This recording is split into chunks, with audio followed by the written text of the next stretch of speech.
ఈరోజు హిమాచల్ ప్రదేశ్కు సంబంధించిన ధర్మశాలలో ఉన్నాము. ఇక్కడికి ఎడ్యుకేషన్ టూర్ అనండి, జ్ఞానం సంపాదించడం కానీ మేమందరం సోదరులము నిజామాబాద్ నుంచి హైదరాబాద్ నుంచి రావడం జరిగింది.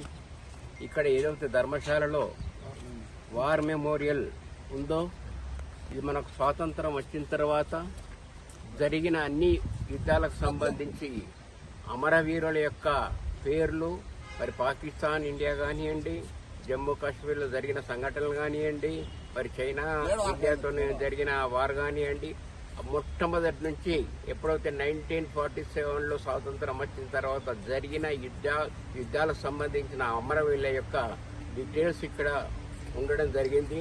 చాలా మా సౌభాగ్యంగా భావిస్తున్నాము. ఎందుకంటే అమరవీరులను మేము స్మరించుకుంటూ వారికి 2 నిమిషాలు కూడా మౌనం పాటించడం.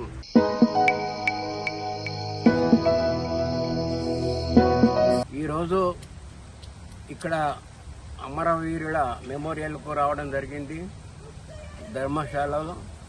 ఇప్పటి వరకు ఇక్కడ మొత్తం అమరవీరుల యొక్క పేరున చదివిన తర్వాత వారికి మరి అమరులందరికీ మరి ఒక 2 నిమిషాలు మౌనం పాటించడము, వారికి నివాళులు అర్పించడం జరిగింది. కాబట్టి భారతదేశానికి రక్ష వారే సైనికులే. కాబట్టి వాళ్ళందరూ మరి బాగుండాలని, వారి కుటుంబాలు బాగుండాలని, వారు స్వర్గస్థులైంది కాబట్టి వారి కుటుంబాలు బాగుండాలని, భారతదేశానికి వారే రక్షకులు, జై జవాన్ జై కిసాన్ అంటారు. కాబట్టి ఈ రోజున ఈ సందర్శన జరిగిన తర్వాత జై భారత్ జై.